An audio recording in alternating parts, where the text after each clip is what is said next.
الرحيم الحمد لله رب العالمين الرحمن الرحيم مالك يوم الدين إياك نعبد وإياك نستعين اهدنا الصراط المستقيم صراط الذين أنعمت عليهم غير المغضوب عليهم ولا الضالين آمين.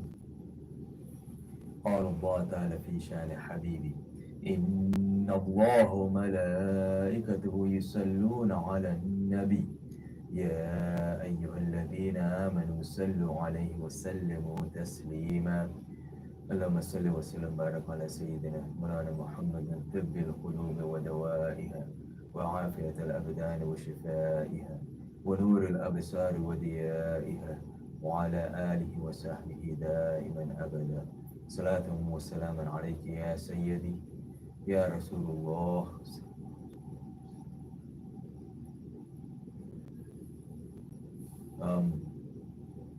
Today is the 26th of Dhul Hajj. So today is the day of the attack on Sayyidina Umar radiallahu anhu, as we mentioned this past Friday. And that opened the door for a lot of things once he was martyred, as far as a lot of fitnas and turmoils and tribulations to enter this ummah. And so amongst those that will come, which will be a major trial for this ummah, is the issue of Karbala. And as we've been speaking, last two Fridays we spoke basically on what I've titled as the road to Karbala. And today is a continuation of the same. And this is very important to understand, especially when we look at the geopolitical situation amongst the Muslims and throughout the world today. Because we're in those last stages of those fitnas before the coming of Dajjal, before the coming of Imam Mahdi. And so we need to prepare ourselves and to know what's going on and to be able to analyze the situations and to be able to know what to do. So, as I said, I want to reiterate some points and clarify some points that I made this past Friday to start off with. One is, I narrated the hadith which Imam Ali Rida narrated to the Muhaddiseen of Khurasan. One point here is Khurasan was known as the place of Muhaddiseen. This is where most of the scholars of hadith originated. This is where a lot of those teachings come, and those teachers were kind of established there. So Khurasan is this place, and so when basically modern or ancient Khurasan, if you look at the area, it included part of Iran, part of northern part of Afghanistan, part of Uzbekistan. That was all Khurasan. So Samarkand, Bukhara, which is why Imam Bukhari is known as Bukhari, because he was from Bukhara. So all of these places are there. And so, as we mentioned that hadith, when Imam Ali Rida, who is the son of Imam Musa Kadhim, who is the son of Imam Jafar Sadiq, and from here you should know the chain there automatically. When he arrives in Khurasan, Ishaq ibn Rahway, who is the teacher of Imam Bukhari, who is that teacher of Imam Bukhari who convinced him to compile Sahih Bukhari, he's the one who runs out in order to have the honor of holding the reins of the camel of Imam Ali Rida, because he respected and honored him to such an extent. Because he knew who he was. He understood his status and his maqam. And again, this is a great muhaddis. He's known as the teacher of Khurasan. So basically, all of these muhaddiseen of Khurasan in some way were connected to him as far as students of his. And so when they asked him to narrate this hadith that he heard from his father, who heard from his father, that goes all the way back to Rasulullah Sallallahu Alaihi Wasallam, he ends up narrating hadith al-Qudsi, and in which he says that I, Ali Rida, heard from my father Musa Kadhim, who heard from his father Jafar Sadiq, who heard from his father Muhammad Baqir, who heard from his father Ali ibn Hussein Zain al-Abidin, who heard from his father Hussein ibn Ali alayhi salam, who heard from his father Ali ibn Abi Talib, who heard from Rasulullah sallallahu alaihi wasallam, who said that Allah says that La ilaha illallah is my fortress. And of course, when we say La ilaha illallah, Muhammadur Rasulullah is understood. For every Muslim, Muhammadur Rasulullah is understood. And this isn't just Muslims today, just not Muslims from this ummah, but even Muslims before.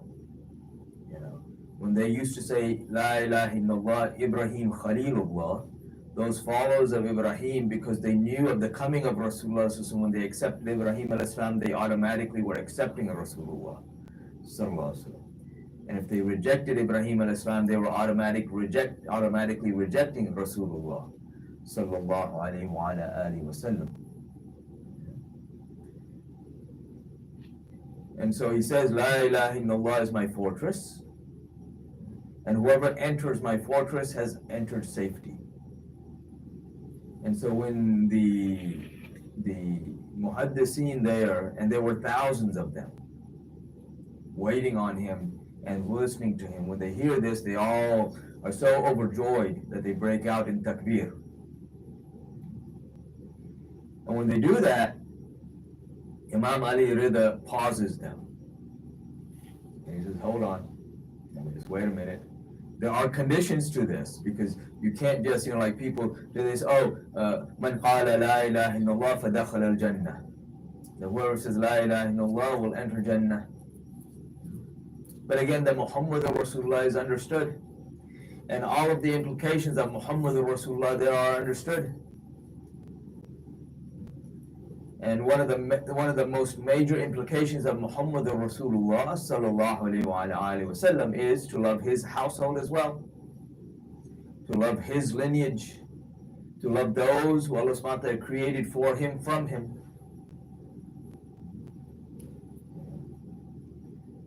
So this narration, is mentioned in Ibn Hajar Makki, who's also known as Ibn Hajar Haythami, in his Suwaq Muharrika. And Ibn Hajar is, famous scholar 500 years ago, through whom, if you look at the knowledge of hadith that was spread, after that point, to India, to Iraq, to Sham, it all came through him. And his book, Suwaq al-Mu'raka, he wrote to refute various deviant ideologies,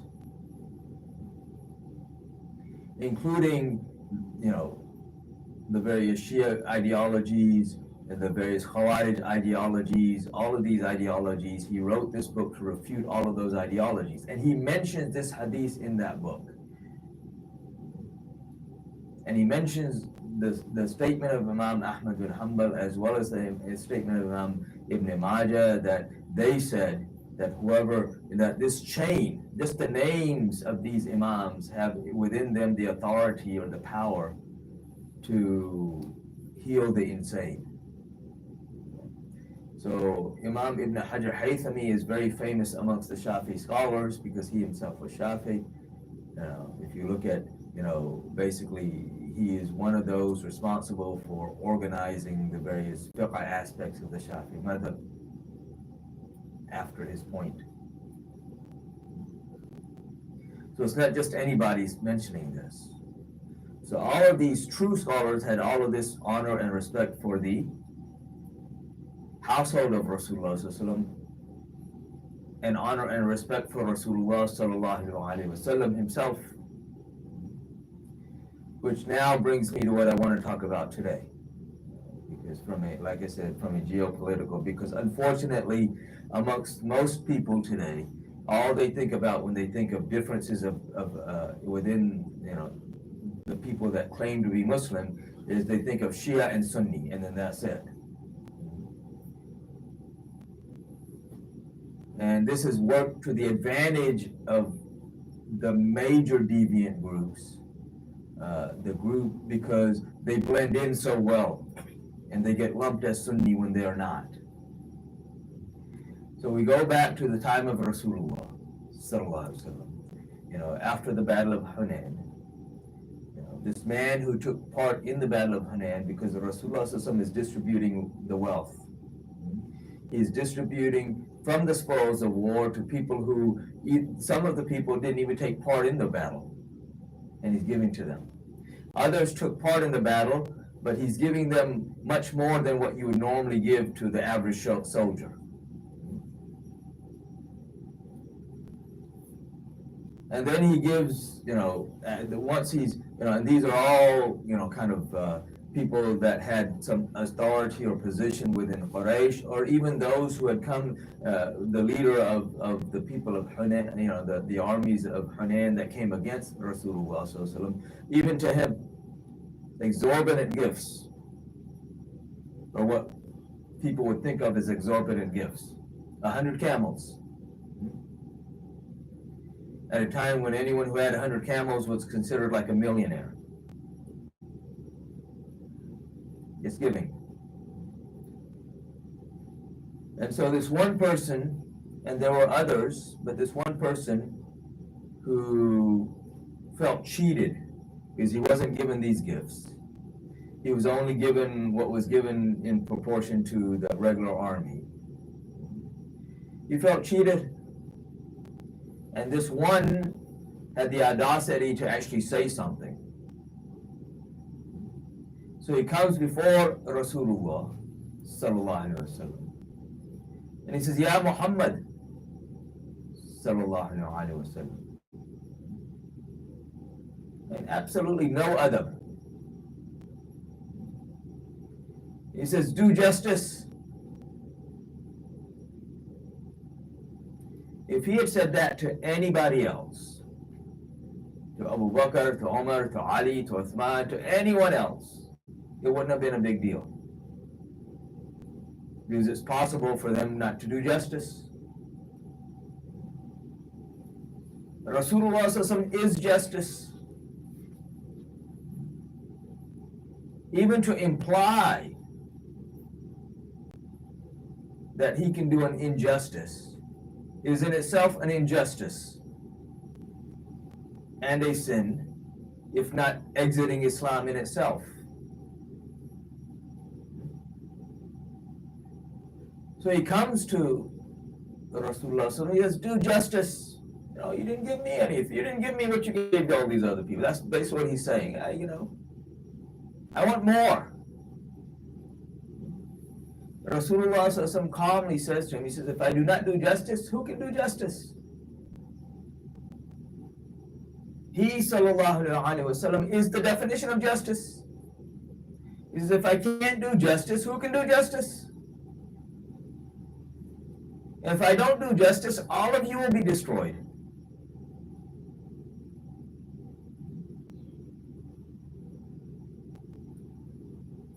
And the reality is, we don't want the justice of Allah or the justice of Rasulullah sallallahu alaihi wasallam. We know our condition. We want that mercy.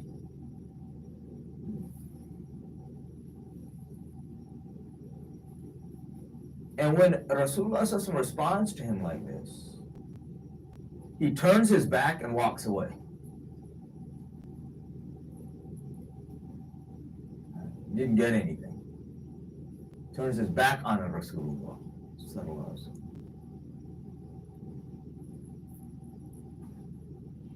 And these hadiths, they're not just in some obscure book. They're in Bukhari, in Muslim, in Tirmidhi, in Nisa'i, Abu Dawud. I mean, the list goes on and on and on. And that when you talk to most people, they've never heard of these hadiths.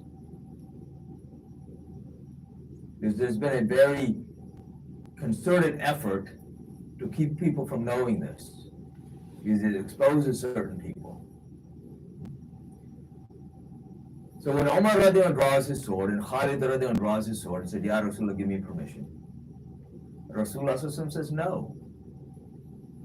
He says, because people will say, he didn't say because he's Muslim, he said people will say that Muhammad sallallahu alaihi wasallam kills his own. And then, the hadith is long, but I'm going to go over it. He says, take a look at him. Take a good look at him. And they described him.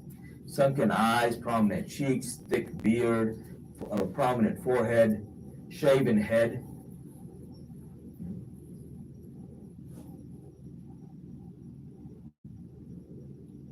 Long, thick beard as he's walking away. And he says, take a good look at him.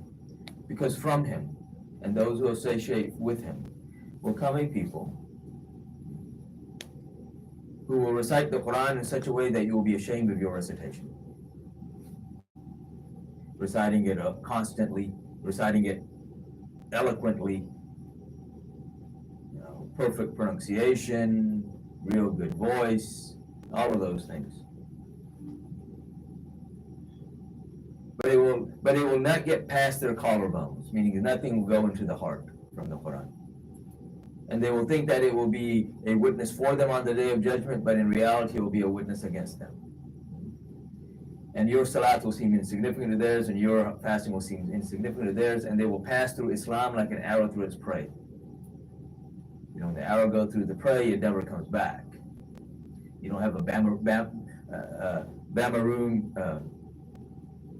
boomeranging arrow. Yeah, boomeranging arrow. It goes, and that's it. It's not coming back. Right? And he says, when you look at the arrow, there will be no blood on the tip, no blood on the shaft, no blood on the end. Meaning they've attained nothing from the religion. And he says about them, he says, and if the people knew how much reward I would give for fighting against such a people, they would think that one action of theirs is enough to enter paradise. Now, this is the wording in the hadith in Sahih Muslim. You can look that up.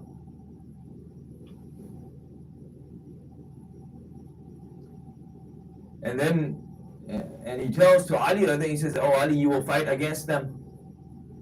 And in that battle, not even 10 of them will survive, and not even 10 of your men will be martyred.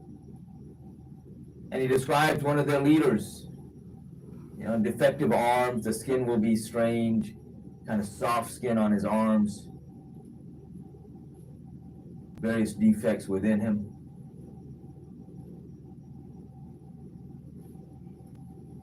And so, we'll come back to the person's name, or what he was known as. So, during the Khilafah of Sayyidina Ali, now this same person, he goes on, he doesn't deny Islam. He never said, I'm not a Muslim. He went on to be in various battles during the time of the Khulafā Rashidin, fighting in the armies of the Muslims, in various positions.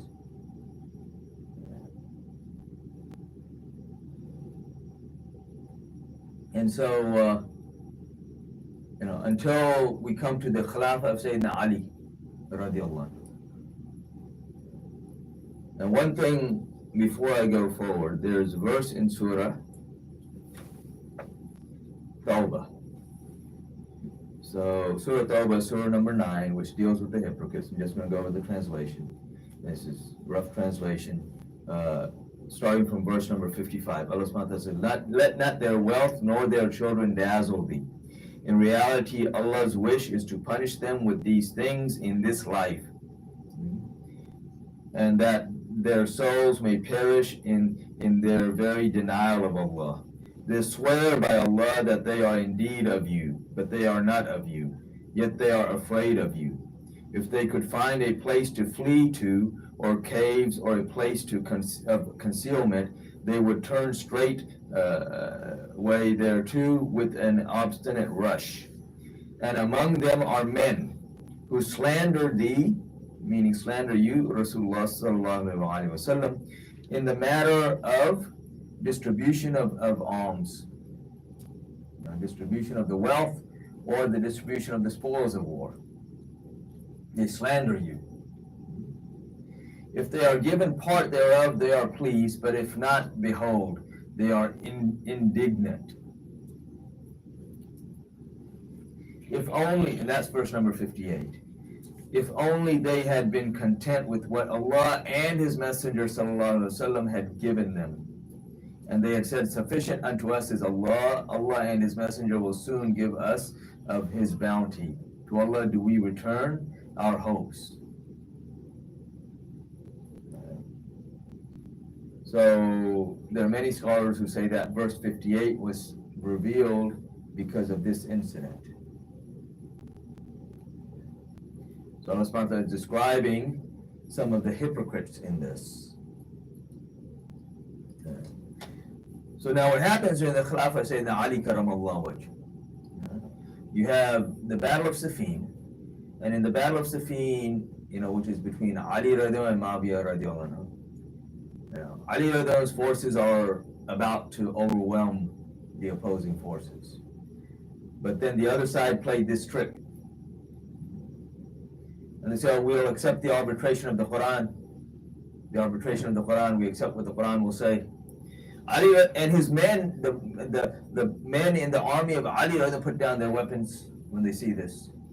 And Ali, as well as Ibn Abbas, are telling them, look, this is a trick. You need to keep fighting.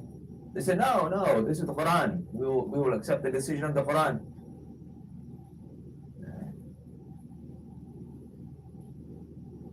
I mean, when your army walks away from you, what can you do? You don't have an army, it's difficult to fight. So Ali eventually accepts arbitration, but he says before the arbitration, he says, if any decision is made against the Quran and the Sunnah, I will not accept it. And when we look, the decision that was made was not in accordance with the Quran and the Sunnah. And so Ali did not accept the decision.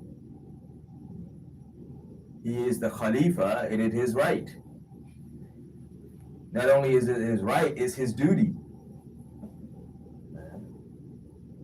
So now, this same person who had come and been disrespectful to Rasulullah, when this happens, when things go to arbitration, they all say, oh, we don't accept arbitration. The same people who laid down their weapons are now saying, oh, we don't accept arbitration. Because in al hukmu illa lillah, la hukmu illa lillah. There is no authority except for Allah.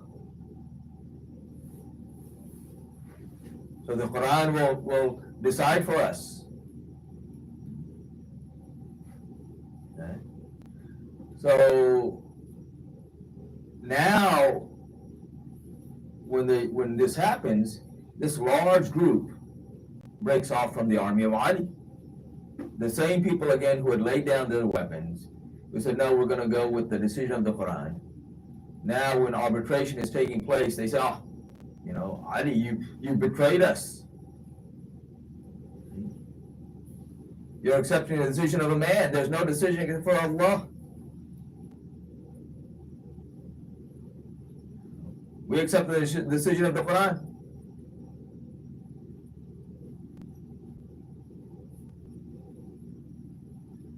So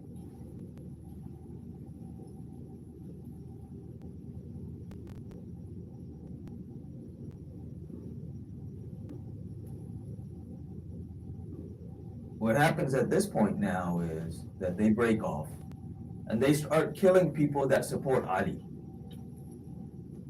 And they start saying that Ali has become kafir because he accepted arbitration. Even though he didn't accept the decision, but he accepted the concept of arbitration.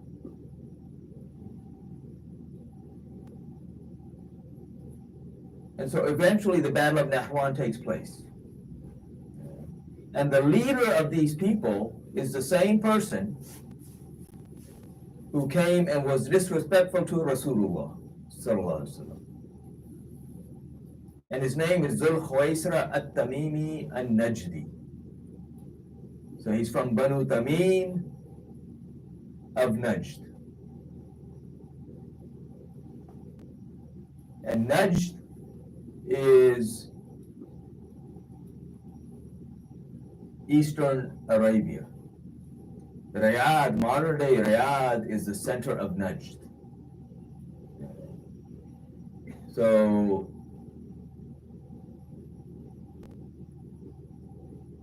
so he's known as Dhul Khawaisra al-Tamimi al-Najdi. And this will be important to note. At-Tamimi al-Najdi. So he is the one who leads this group. And then there's another splinter group off of his group that eventually are the ones that will fight Ali radiallahu anhu at the Battle of Nahwan. And so in the Battle of Nahwan, Ali radiallahu anhu goes to confront these people. He initially sends a man to go and discuss things with him. Before that, they're all attacking him and saying, look, you have accepted arbitration. We accept the Quran. So Ali brings the Mus'haf of the Quran, the Quran, and he touches it. He says, let's hear what the Quran has to say.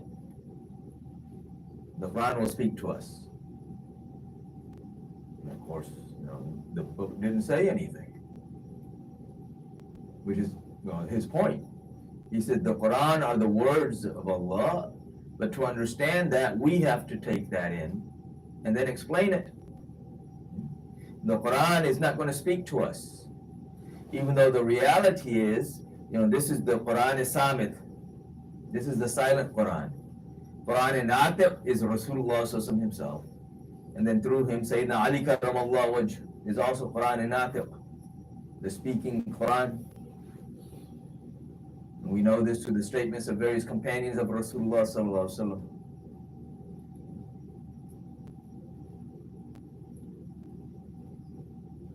So when they say, the Quran can't talk to us, he says, well, then how are you going to say the Quran will decide? But it has to be somebody to decide. And so what happens now is that, these people that had splintered off the bigger group, they are going to war with Ali, and all 5,000 of them, and according to some narrations, maybe 2,000, but all of them were Hafiz of Quran. They were scholars of the time. These are those people that when you look at their actions, their superficial actions, the way they make salat, the fasting, the recitation of the Quran, you become ashamed of your own actions. And yet they're coming against Ali, and Ali fought them with the intention of sending them to hell. It wasn't like, I'm just fighting them because in the other battles, he made Salatul Janazah for his own men, but he also made Salatul Janazah for the opposing side, those who were killed on the opposing side. In this battle, he didn't do that, because the Rasulullah said they will exit Islam. This is where the name Khawarij comes from. Kharaja, to exit. And so now they are, you have 5,000, and exactly as Rasulullah said, not even 10 of theirs will survive, not even 10 of Ali or those men were martyred. And then Ali, the people come to Ali after the battle, and Ali after the battle, he goes and he picks out the guy that Rasulullah had described, the defective scholar of theirs, physically defective scholar. And these are important points to note. Okay? Yeah, so, so now when they go, so afterwards now the people come to Ali and say, you've destroyed or you've annihilated and gotten rid of the Khawarij. And he says, no. He says they are in the wombs of women and the loins of men, and they will be here until the end. This ideology is not going away this easily. They're going to be around. So now we come to analyze this. Okay. If I look at these people, what are their characteristics? Rasulullah described a lot of their characteristics. One that I talked about after Jummah last week was what? That they will do takfir of the Muslims. They will declare Muslims as kafir. And they will kill the Muslims. So remember those 2 points. Now, and when you look at them, again, these are people who have not changed the superficial practices of Islam. Not only do they maintain those superficial practices, they excel in those superficial practices.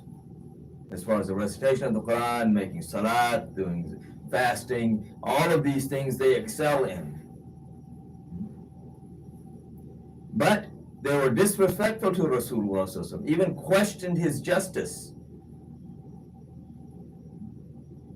And then disrespectful that when he responded, he turned his back and walks away.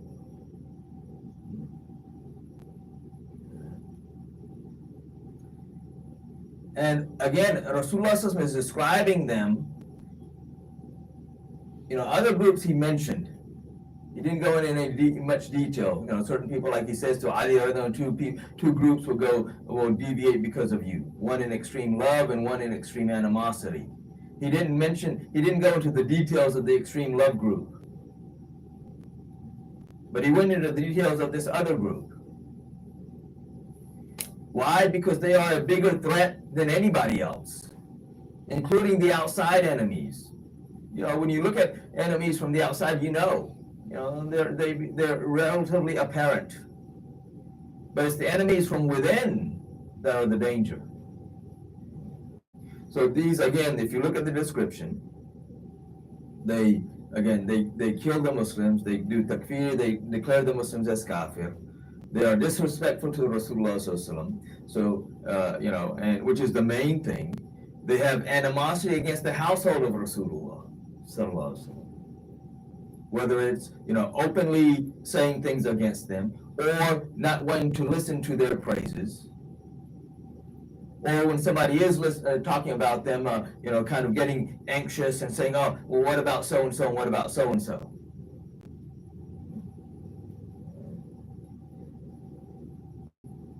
So, if you look throughout history, for the most part, most of the Muslim scholars, traditional Muslim scholars, kept these people in check. But the whole purpose of the British coming in was to use these people against the Muslims. And this is why it was so important for them to push this narrative that, in Islam there's only Shia and Sunni. Because the other group was going to be able, they can blend them in with the Sunnis very easily. Because superficially their practices. But then when you go into their belief system, then you realize, something's really messed up. So now we come to modern day. Zul Khuwaisra at-Tamimi al-Najdi. Muhammad bin Abdul Wahhab at-Tamimi al-Najdi. Abdul Aziz bin Baz at-Tamimi al-Najdi. You look at all of these Ash-Shaykh scholars who are all descendants of Muhammad bin Abdul Wahhab, and they are all at-Tamimi al-Najdi. It's the same people. If you look at their characteristics, the same thing. Always belittling the status of Rasulullah, directly or indirectly. They say, no, we love him, we need to practice his sunnah, we need to do this, but then, he didn't have this, he didn't know this, he didn't have this authority. If he knew this, then he would have told us. No, he wouldn't have had, always. And Quran very clearly states that he doesn't expose everything. He knows it all, he just doesn't expose it all because of his mercy.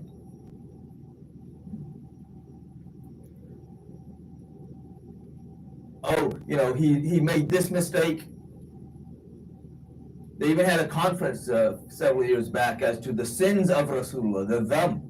The dham are the sins you do with your hand, physically do. The dham of Rasulullah, astaghfirullah.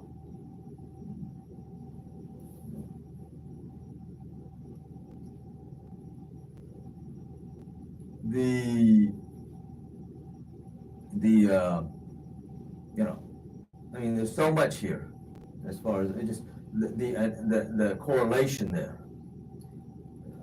Muhammad bin Abdul Wahhab, if anybody goes to Medina Munawwara, which is actually the fatwa of Ibn Taymiyyah, one of the fatwas of Ibn Taymiyyah, he gave two fatwas, because he gave two fatwas on almost everything. One fatwa in Ibn Taymiyyah, he says to go to Medina and to visit the Rawda of Rasulullah is something good. And then the other one, he says anyone who goes with the intention of meeting the Rasulullah at the Rawda has committed shirk. So this is, of course, the fatwa that Muhammad bin Abdul Wahhab takes on. So now, when we when we start looking at these people, it's the same people. The same people that Rasulullah said that they have exited Islam.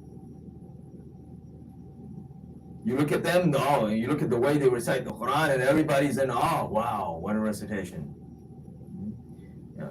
You look at the guy, he's making tahajjud, he's making all of this salat, and they get up like, they're going to do khushu and khuzu in the salat. I remember when I went for Hajj in 2003, I was looking down from the top, and Shireen came he was coming, it was almost time for Asr, and he came, he started making 2 rakat, and 90% of his time was keeping his cloak straight. He kept doing this. The people are, praying like this.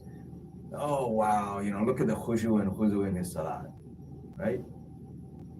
You talk to them, I'm fasting today. All of the descriptions that Rasulullah gave of them. They defend anyone amongst who claims to be Muslim who's disrespectful to the Rasulullah. They will defend him one way or the other. Because they're their own scholars who are doing this. One way or the other, there's going to be some defense. So when the British came, they analyzed this. British are and it's not just the British. The British passed on the baton to over here after World War II. You look at the so-called intelligence agencies. They're very good at analyzing this kind of stuff. Shaitan is their teacher directly. Jack Ma, who's known as the not Jack Ma. What is his name? I'm blanking on the guy's name. Famous guy known for the modern day space age, father of the modern day space age. He says literally, he wrote that he saw Dajjal in his dream, and that's how he figured out how to make the fuel to get these rockets into space. That's how they're guided. That's who's telling them what to do.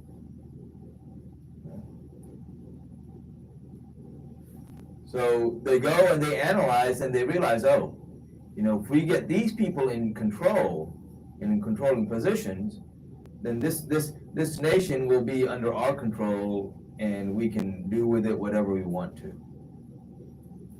So if you look at, so this deviant group, whom Rasulullah labeled not just as deviants, but people who have exited the religion. These are the rulers in most of the modern day Muslim world now, who pose as being Sunnis. You look at, the scholars in Saudi Arabia, you look at their leadership, you look at Kuwait, you look at, the Gulf states. These are who they are. And so many other things that Rasulullah mentioned about them that are not good.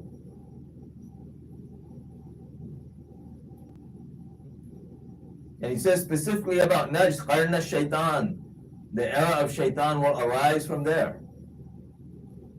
And this is what we're in now. So if the era of Shaitan arises from there, these are the people that are spreading all of this fitna. And what do? They attack the Muslims. They do takfir of the Muslims. Who's killing the Muslims in Yemen?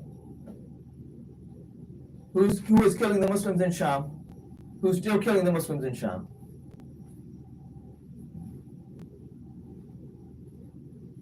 Who's killing the Muslims in various parts? Who's killing the Muslims in Sudan? Who's arming those groups to go and kill the Muslims in Sudan? It's these leaders that are not Muslim. They may pose as Muslims, but again, they are Khawarij. And when you say that, they get very upset. See, Rasulullah said, or Allah says in the Quran, وَاعْتَصِمُوا بِحَبْلِ اللَّهِ جَمِيعًا وَلَا تَفَرَّقُوا, that, and hold fast to the rope of Allah altogether and do not be divided. Why are you dividing us? It's that every accusation is a confession. So when they accuse us of dividing the ummah, they're the ones who have divided the ummah already. They're the ones who are killing the Muslims. Anything happens anywhere, oh, those people, they deserve this because they're grave worshippers. When the people when this started with this recent, slaughter of the people in Gaza,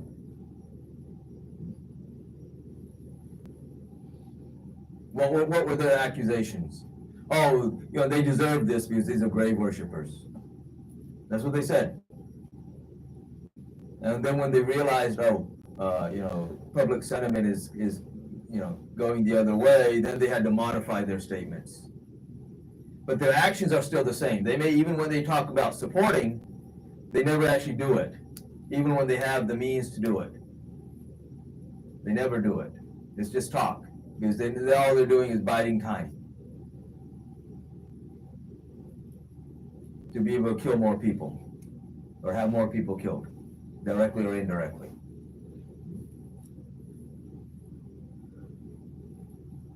And then when any other group of Muslims tries to defend them, then there's always some problem with that group.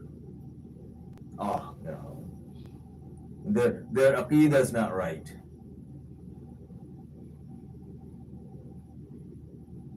That's what they say. We can't support them. Their aqidah is not right. Yet when something happens, oh, Bush, please come and save us. So apparently Bush's aqidah was right, according to them. Because they're also telling you who they themselves are.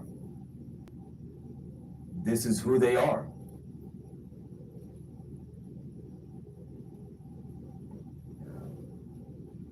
These are again the enemies of Allah and His Messenger, sallallahu alaihi wasallam. Now you start talking about Ahlul Bayt and it triggers them. This is like we talked about this past Friday. Oh, these are the Imams of the Shia. No, they're not. If you claim to be Sunni and you don't accept them, then you're not Sunni, you're Khawarij. And that's who you are, period.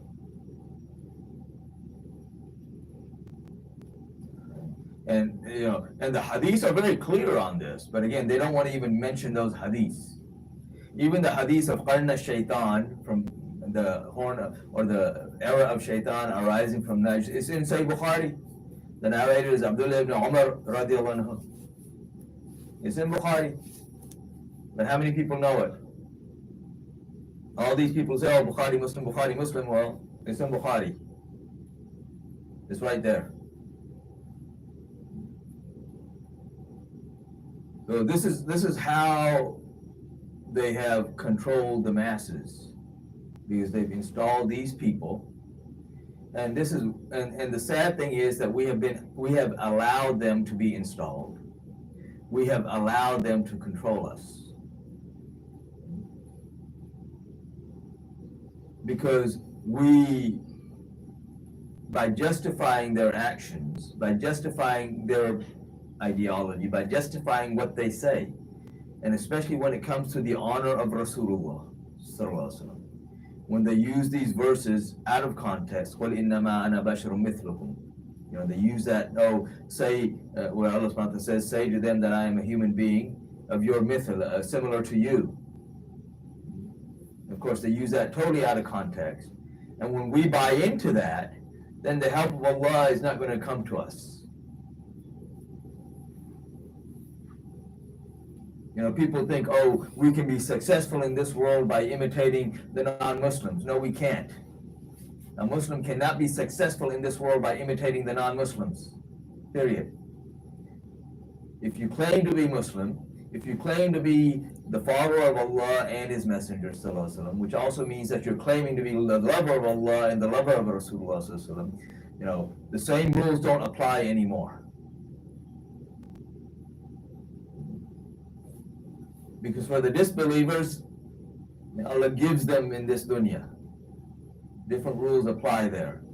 But if you're claiming to be a believer, Allah's help will not come until after the test of your love.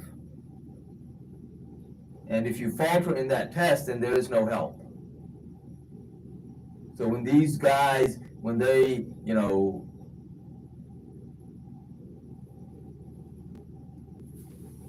take the traditional practices of the Muslims and they, oh, this is shirk and this is bid'ah and everything, praising Rasulullah is shirk. And this, celebrating his coming is bid'ah. When you buy into that, then Allah's help will not come. And there is no victory for the Muslims without the help of Allah. And again, we've allowed these people to rule over us. Because, your scholar said this or that. I'll give you a simple example of the mindset of people. You tell them, okay, if somebody writes this, if somebody writes that, I get more benefit from my staff than I do from the Rawda of Rasulullah, because with my staff, I can, break the limbs and feed my goats and whatever else. If somebody said that, what would you say about them? And most Muslims will say that, he's messed up and there's something wrong and all these things. A few of them will go to the point of saying, yeah, that's very disrespectful, and disrespectful of Rasulullah is kufr. But then when you tell them, see, Muhammad bin Abdul Wahhab wrote this, then they want to, justify it. Oh, well, he meant this, or he meant that, or he's saying from this perspective.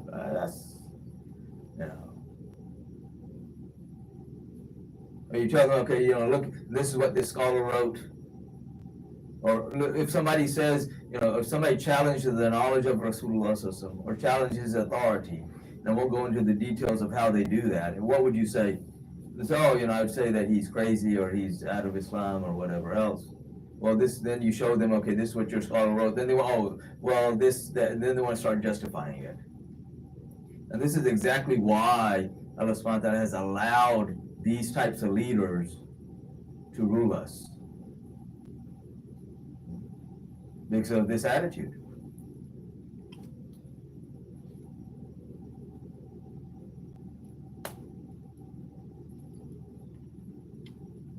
Because of that attitude, Allah subhanahu wa ta'ala has allowed these rulers who are tyrants. Of course, we're in the age of tyrants. Who are tyrants. At every level, you look at them, at every level they're tyrants. To rule over us. And this is what's going on throughout the Muslim world. And this is why, Allah subhanahu wa ta'ala, He says to stand for justice. We as Muslims are ordered to stand for justice. It doesn't matter who the conflict is. Whichever side is on justice, that is the side we're supposed to take. Even if we have differences with them. On other matters, we may have differences, but if an issue is going on, then we need to stand for the side of justice. So when you look at, the various deviant groups, a lot of people, again, it's not just, this is that masking, so they blend in. They are literally what's known as the fifth column, which is a term that was coined in one of the wars where, they basically attack from within. And that the group that attacked was known as the fifth column. So it's easier to destroy something from within than from outside. And this is who these people are. This is who the Khawarij are. and the way they've been propped up these days, and the way that the masses of the Muslims have bought into this thing that, oh, these are Sunni. They're not Sunni. The term Ahl Sunnah wal Jama'ah was given to us by Imam Hassan alayhi salam. And if you look at their beliefs, they have nothing to do with the beliefs of Imam Hassan alayhi salam. I mean, just simply the fact that their birth or their origin is based off of the disrespect of Rasulullah and thinking about him like anybody else. Oh, because if he's a human being like me, then I can make mistakes, so he must have made a mistake. I can be unjust, he must have been unjust. Astaghfirullah.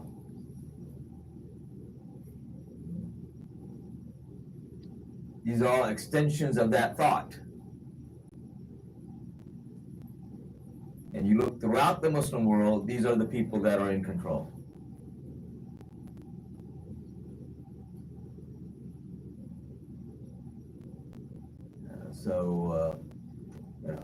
And so when you see what's going on today, because a lot of people, oh well, why is it only that the Shias are standing up for what's right? Because the Sunnis, they aren't, because they're not Sunnis.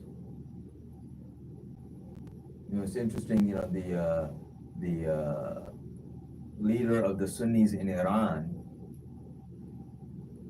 he made a statement that he said that we support the government of Iran against any Muslim or non-Muslim invaders, because he knew, that these other groups are kind of on the verge of coming in. He knows that, or at least they're anticipating that these other groups, but they're not Muslim, they're not Sunni, they are Khawarij, and that has to be emphasized. And when you say that again, it upsets them a lot. And those same people who have been creating all these divisions within the Ummah are the ones who say, oh, why are you dividing the Ummah?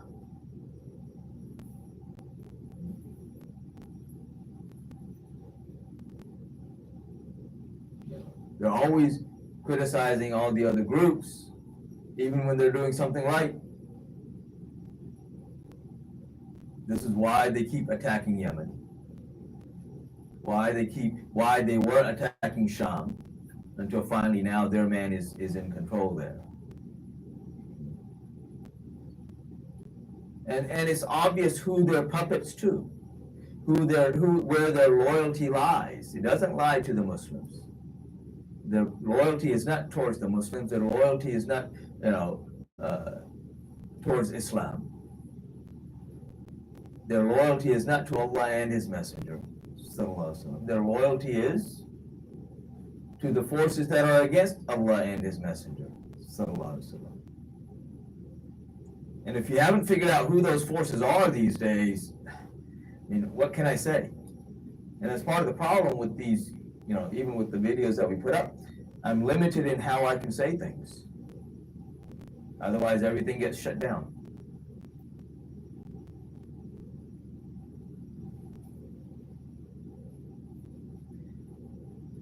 But it's not a stretch to be able to understand what's being said. At least it shouldn't be.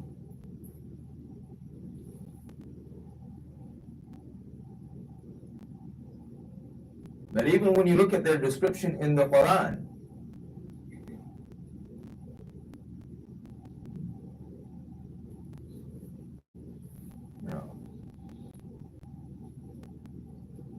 these are the people who worship the wealth.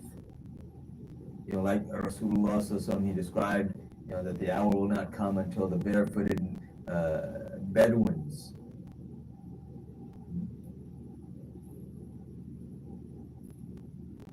these ignorant barefooted Bedouins, are competing in building high, tall buildings. What's going on today? And they support themselves. How do they keep themselves propped up? Is by the so-called religious scholars. Who are those scholars? They're Khawarij. Even by the name. They're telling you clearly who they are.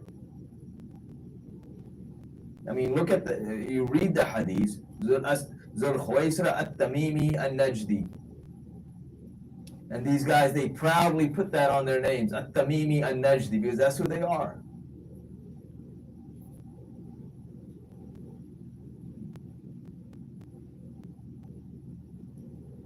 And this is also one of the problems, is that we become accommodating to them. And by becoming accommodating to them, now we've allowed them to infiltrate all of our institutions. The various masajids, the various schools, everything. And so these are now the people teaching our children what Islam is, giving them their version of Islam. This is why when you look at the historical true scholars, they were very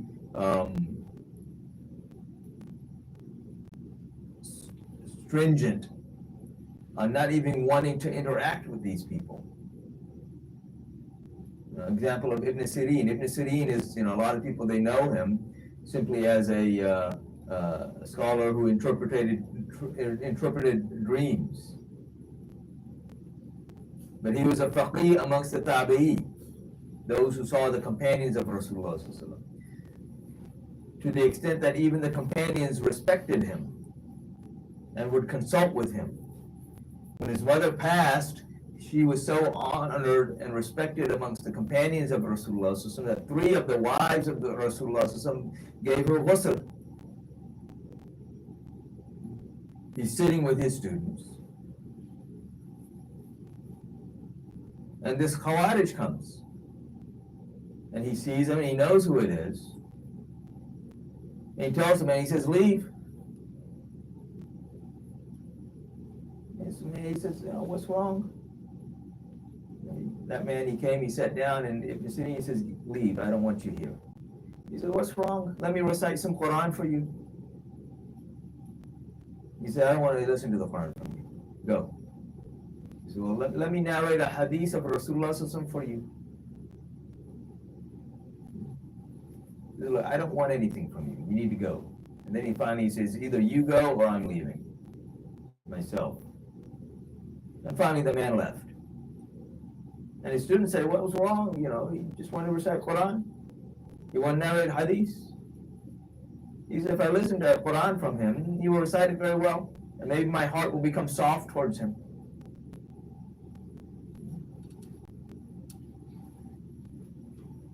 Now, if I listen to hadith from him, because of the inflections of how he says things,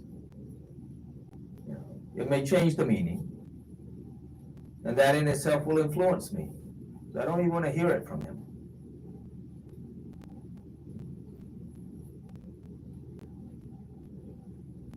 And this is one of the issues that's come up. No, well, I'll just send him for this.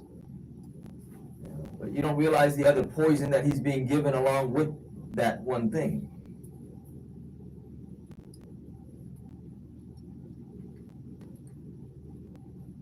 But if you look at the hierarchy of these modern day governments, this is the ideology that they push. Because they know. This is why when the British colonized, this was the ideology that they wanted. And this is clearly in their books, their own writings. This is the ideology they wanted to put forth because they knew that if this ideology becomes accepted in the Muslim world, then Allah's help will stop coming to them.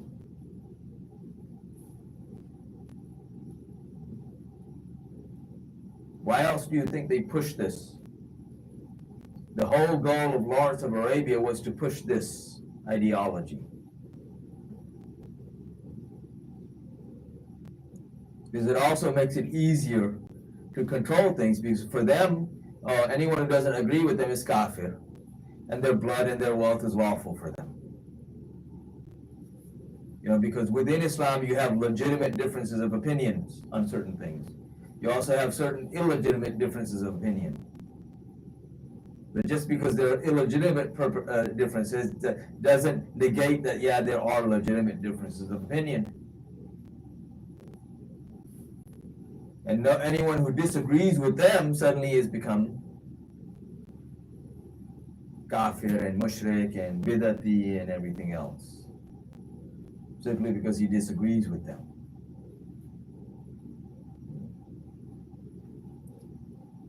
And what is the foundation of their ideology? Considering Rasulullah like anybody else. Because then when you consider him like anyone else, then you can bring the notion of, oh, he made this mistake, it's possible for him to be unjust, possible for him to do all of these things. Astaghfirullah. They won't say, oh yeah, he was unjust. No, it's possible. The reality is it is impossible for him.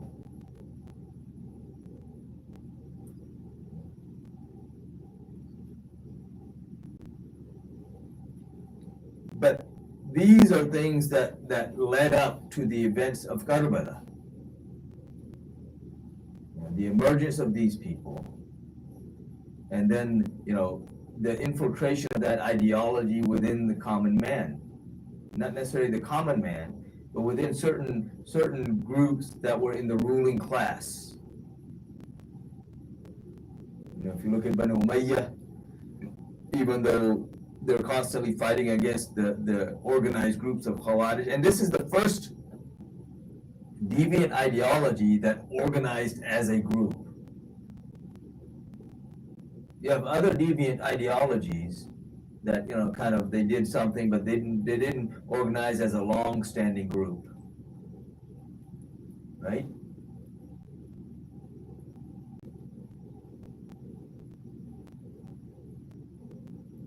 Even the rebels that came against Uthman, you have a kind of a hodgepodge of different mindsets there.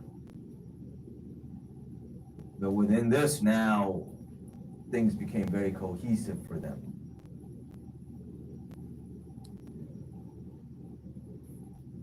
And so this notion we need to get rid of is that there's only Sunni and Shia. No, you have the Rasulullah talked about the extremes.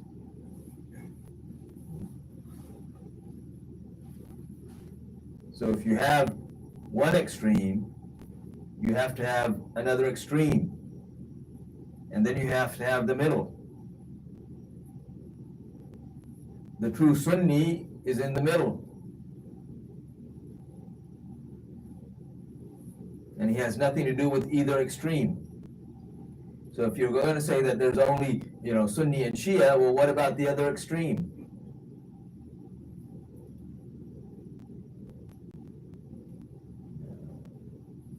So you're denying the other extreme. And if you look at these rulers these days, this is who they are.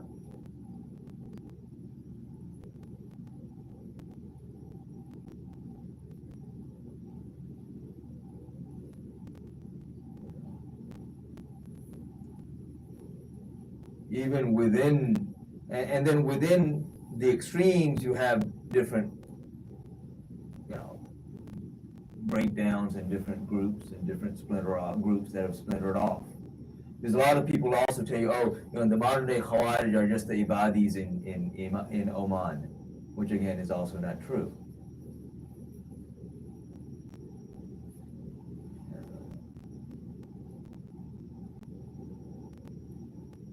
So this is at least a portion of, or at least gives you a better perspective, somewhat of a better perspective on what's going on in the so-called Muslim world today, and why these certain groups or certain governments, are the way they are. They're not supporting the Muslims. They're not defending the Muslims. And in fact, they are going against anyone who tries to defend the Muslims, whether that person claims to be Muslim or not Muslim. Because there are various non-Muslims even today that are defending those people that are being oppressed, at least verbally trying to defend them, taking the right side,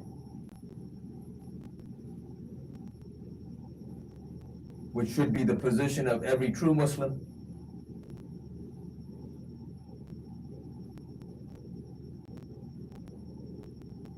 So when you see someone, on the other side, then you know who he is.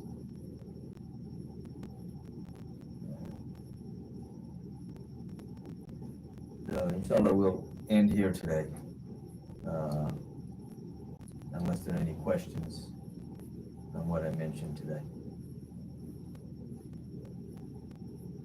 I mean, it should be straightforward, but unfortunately, with all the confusion, it's not for, you know.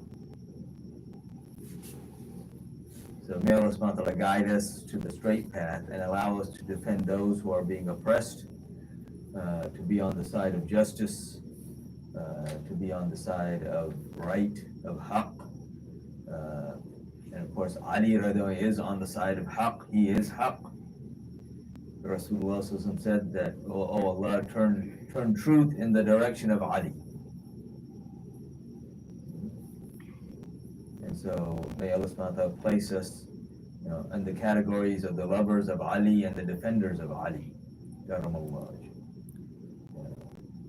And this is why the Khawarij have such issues with Ali and his progeny. So may Allah subhanahu wa ta'ala put us on that side and fill our hearts with his love and the true love of his beloved Prophet Muhammad sallallahu alaihi wasallam, his family, his companions, and all of those whom they love. And may he allow us to be useful to those who are being oppressed throughout the world, and may he destroy the oppressors. Assalamu alaikum wa rahmatullahi wa barakatuh.